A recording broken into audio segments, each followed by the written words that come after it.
नमस्कार मंडळी, मी आहे प्रिया आणि आज बघू शकता इथे बनवणार आहे मी कारल्याची भाजी। आणि आता कारल्याची चव कडू असली म्हणून काय झालं, भाजी खायची सोडून थोडी देणार, म्हणून मग इथं काही ना काही जुगाड करून आपण कारल्याचा कडूपणा तर कमी करतोच नाही का। तर इथे मी पण काय केलंय का टोपामध्ये पाणी ठेवले गरम व्हायला, 1 चमचा मीठ यामध्ये टाक। दरवेळेस प्रमाणे ऑफिस मधून येत असतानाच मार्केट मधून मग मी येता कारली, टोमॅटो, कोथिंबीर हे सर्व माझा भाजीपाला आपली घरातली मंडई संपली होती, म्हणून मग मी येताना विचार केला की आज बनवूया कारलं।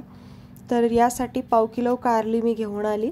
तशी कारली दिसायला हिरवळ आणि गावठी दिसत होती, म्हणून फ्रेश आहेत म्हणून म्हणलं की चला, बरेच दिवस झालं बनवलं नव्हतं। तर कारली मी आहे ती एकामध्ये 3 तुकडे करून असे कापून घेते। बाकी लसूण सोलून ठेवलाय, थोडासा अद्रक आणि 1 टोमॅटो घेतलेला। तर तसा मी एक साइडला राईस लावलाय। संध्याकाळच्या जेवणाची इथे माझी तयारी चालू आहे बरं का, तयारी म्हणजेच बनवायला घेतले। भात लावला एक साइडला आणि हे कारली कापून आता त्यामध्ये टाकणार। आता बनवायच्या आहेत मला भाकरी ज्वारीच्या। थोड्या वेळानंतर हे झालं की लगेच भाकरी पण बनवायला घेणार आहे। आणि तसं पण कारलं जे आहे ते चवीला भाकरी सोबतच चांगलं लागतं चपातीपेक्षा, म्हणून मग मी भाकरी बनवते। आणि तुम्हाला कारलं कशासोबत खायला जास्त आवडतं मला कमेंट करून नक्की सांगा। तसं तर उद्या एकादशी असल्यामुळे जेवढे पण मी कारले इकडे बनवायला घेतलेत ते सर्व संपवायचा माझा विचार चालू आहे, कारण उद्या एकादश आहे। जे पाणी गरम करायला ठेवलं होतं त्यामध्ये सगळी कापलेली कारले घालून टाकलेत। आता ते कारल्याला उकळी येईपर्यंत एक साइडला मी ठेवलंय। मध्ये माझा राईस बनतोय आणि इकडे मी शेंगदाणे भाजून घेते। तर अशा प्रकारे मी तिन्ही गॅसला बिझी करून ठेवलेला आहे आणि शेंगदाणे खात मी त्या शेंगदाणे भाजून घेते चांगले।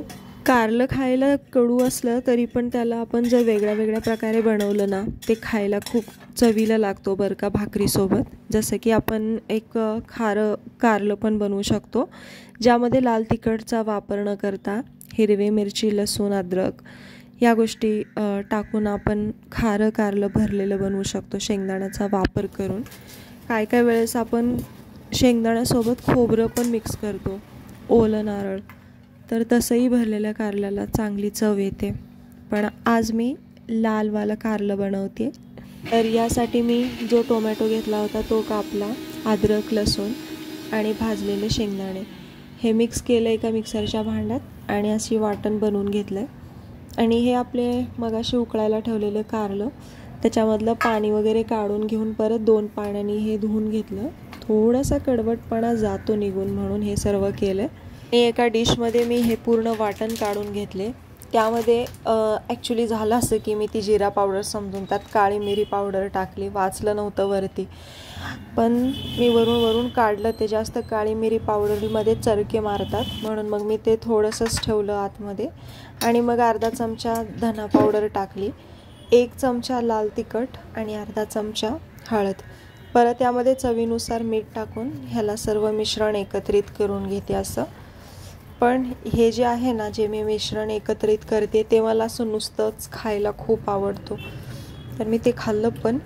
आता काय कारली सगळी भरायला घेतलेत। कारली पूर्ण भरून झालं की झालं, ह्याला भाजीला तडका देणार आणि भाजी एक साईडला बनायला ठेवणार आणि दुसरीकडे भाकऱ्या टाकणार, कारण भाकरी पण बनवायच्या माझ्या बाकी आहेत। आणि हो, तुमच्यापैकी जे माझा व्हिडिओ बघत आहेत, तुम्ही माझा हा व्हिडिओ बघत असल्यामुळे त्याबद्दल तुमचे आभारी आहे। आणि जर तुम्ही माझ्या चॅनलला सबस्क्राईब नसेल केला तर प्लीज करा, आणि आवडला असेल तर लाईक आणि कमेंट करायला पण विसरू नका। येस, तर फायनली इथे माझे कारल्यामध्ये हे वाटण भरून झालेलं आहे।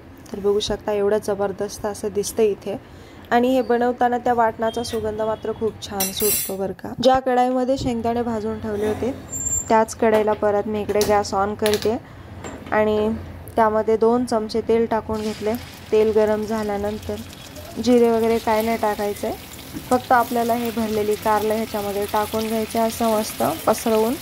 आणि गॅसचा जो फ्लो आहे तो बारीकच ठेवायचा आहे, मंद आचेवर।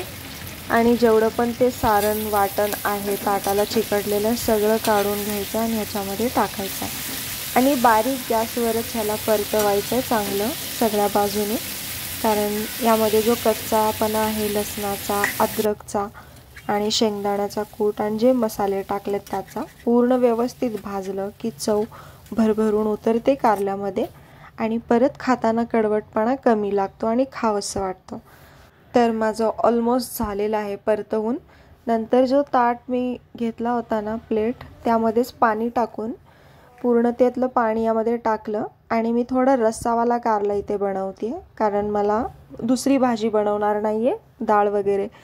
राईस आणि आपल्या ज्वारीच्या भाकरीसोबत ही आमटी खायची. आमटी तर नाही म्हणता येणार, पण जो ग्रेव्ही पार्ट आपण राईससोबत पण खाऊ शकतो.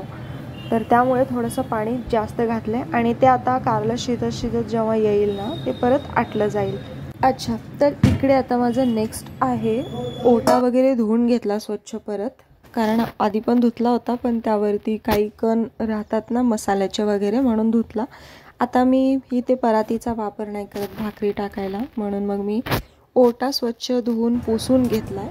आता परत मला कमेंटमध्ये बोलू नका की ओट्यावरती नको करत जाऊ, परातीमध्ये कर, कारण मला इथे बघू शकता केवढीशी जागा आहे, इथं समोर परात बसतही नाही म्हणा, तर मला असंच करावं लागतं. तर हे रिझन आहे माझं ओट्यावरती भाकरी बनवण्याचं, आणि एकदम प्लेन फटाफट बनवून पण रेडी होतात भाकरी. सो इथे मी कढई परत दुसऱ्या साईडला ठेवली आणि इकडे ठेवला आहे आता गरम व्हायला तवा, आणि पीठ मळून घेऊन 2च भाकरीचा पीठ मी इथे मळते, चांगले घसरे देऊन, जेणेकरून भाकरी टम्म फुगायला पाहिजेत. तर याप्रमाणे इकडे माझं पीठ मळत झालेलं आहे पूर्ण. तवा पण इकडे गरम होतोय, आणि तवाचं तुम्हाला मी एक टिप्स सांगते बरं का, कसा असतो. जेव्हा आपण पीठ मळायला घेतो तेव्हा गॅसचा फ्लेम पूर्ण हाय ठेवायचा. आपला भाकरीचा तवा थोडासा जाडसर असतो आणि त्याला तापायला वेळ लागतो, पण भाकरी बनवून झाली म्हणजेच पूर्ण भाकरी थापून झाली आणि आपल्याला जेव्हा तव्यामध्ये टाकायची असते तेव्हा फ्लेम कमी करायचा त्या अगोदर, आणि मग आपण 2 हातांनीच भाकरी टाकायची, जेणेकरून त्या भाकरीला बुडबुडे येत नाहीत आणि ती भाकर पूर्णपणे व्यवस्थित भाजली जाते.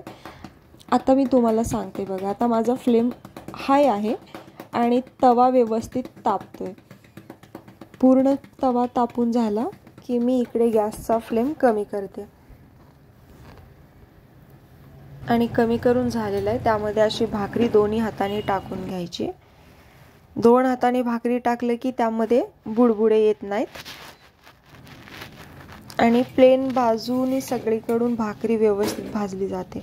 इथे प्रॉब्लेम असा आहे की गॅसचा जो खालचा भाग आहे तो गॅस शेगडी नवीन आणल्यापासूनच असा हालतोय, माहीत नाही काय रिझन आहे. ती प्लेन बसली जात नाही, ती काळीवाली पट्टी म्हणून. तर बघू शकता अशी भाकरीला मी पाणी लावून घेतलं, पलटी मारली, आणि अशी भाकरी माझी फुगत आली.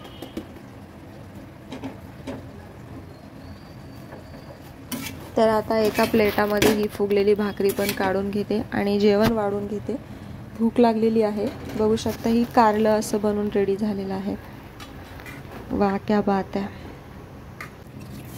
आणि भाकरी टाकलेली जी पीठ वगैरे उडलेला भाग आहे हा सर्व खळ्ळ निरा थोडासा पाणी टाकून स्वच्छ धुवून घ्यायचं, म्हणजे एक्स्ट्रा काम राहणार नाही.